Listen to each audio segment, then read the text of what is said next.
Greeting, today's videos are of Epson's ProCinema G6550WU based on the Projector review and also installing it in a bright living room environment.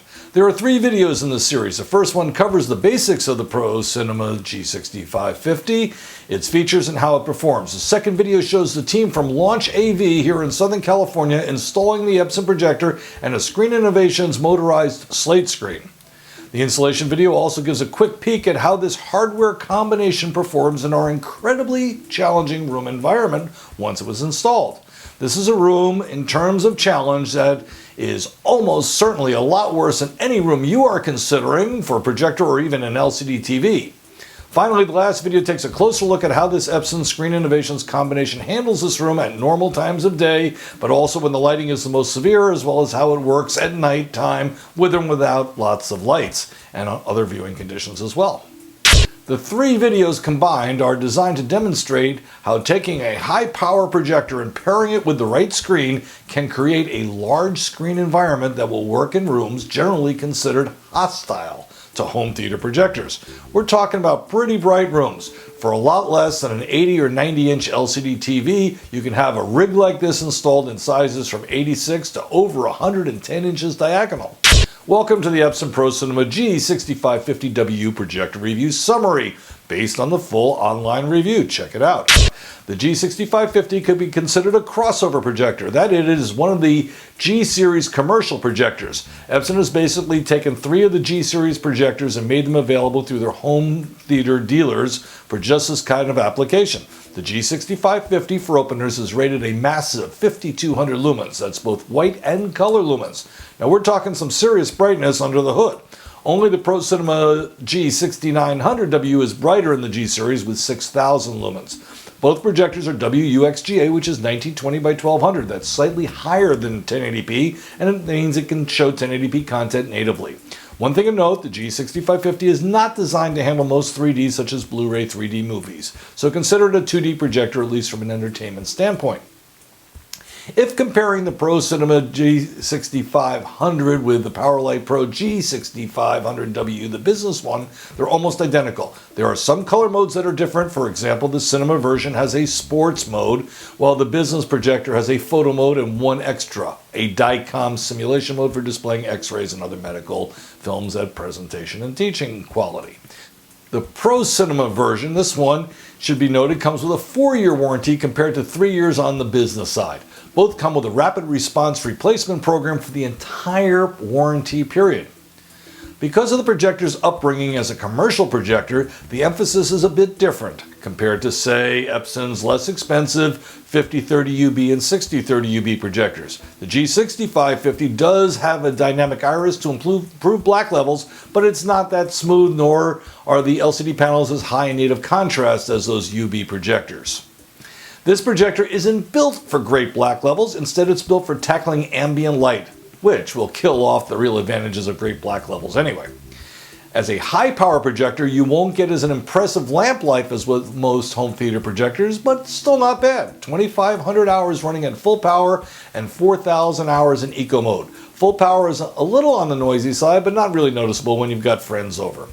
Eco mode, though, is as quiet as many dedicated home theater projectors running at full power. In our room, nobody notices really either mode. And while watching football on a bright afternoon, no one cares if there's a little noise at full power anyway. The G6550 and its siblings have full calibration controls. Although I took brightness measurements, I haven't formally calibrated the G6550 as of this time. Instead, I dropped in the calibration settings from our review of the top-of-the-line G6900. Guess what? They look pretty darn good. I suspect that overall they calibrate about the same, with the difference likely due to the usual lamp variations. Overall, after adjustment, the color handling is just fine, especially for my purposes. In my home, this projector is for home entertainment. Its first public showing was for some 30-plus people for our 2015 Super Bowl party. With sunlight pouring into the room, the G6550 and screen combo was unfazed by the large dose of sunlight. It came in from outside and lighted up the floor, the walls, and even reflected back off of our waterfall onto the screen. For all but worst case viewing, we are in modes producing between 3200 and 4200 lumens. This projector at maximum, however, measured just shy of 5000 lumens and just below claim using my light meter. If Mike, our regular calibrator with his slightly more optimistic meter, had measured it, I'm sure it would have beat the 5200 lumen claim. The G6550's feature set is pretty impressive. It comes installed with the standard manual zoom lens with 1.8:1 zoom ratio, and that's plenty of range. But this is an Epson G series, so there are a range of interchangeable lenses should standard type of mounting distances not work for your home. Fortunately, as it saves money, our setup worked out quite well with the standard zoom lens. Let's talk hardware for a second. This Epson projector is just really well loaded with features. There's dual HDMI, there's built-in audio, all the usual connectors, network connectors. There's a plug-in wireless module that's optional. What else have we got here? Oh, and of course there's extensive amounts of lens shift, both vertical and horizontal. Like I said, this projector is loaded for bear. Let's talk about the screen and the value proposition. The screen is Screen Innovations SLATE.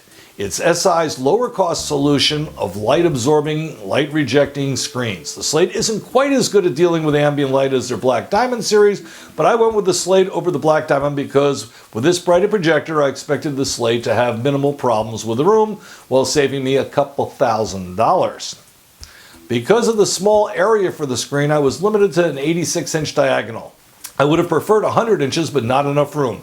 An 86-inch diagonal SI motorized SLATE retails for $35.99. Larger sizes, of course, cost a little more. Together with the Epson projector and basic local installation, figure $2,000 to $2,500 max. For most installations, you'll be looking at under $12,000. Not exactly inexpensive, but to be able to produce a theater-sized image in a main entertaining room, ours is 800 plus square feet, and making it doable while everything is pretty much hidden the rest of the time is great. Okay, time to check out the other two videos, the installation, or perhaps you'll be having somebody else do the installation, so you just want to see how well this combination of extremely bright Epson projector and SI screen designed for bright rooms perform together. That would be video 3. That's it. I'm Art Fireman. Check out the next video.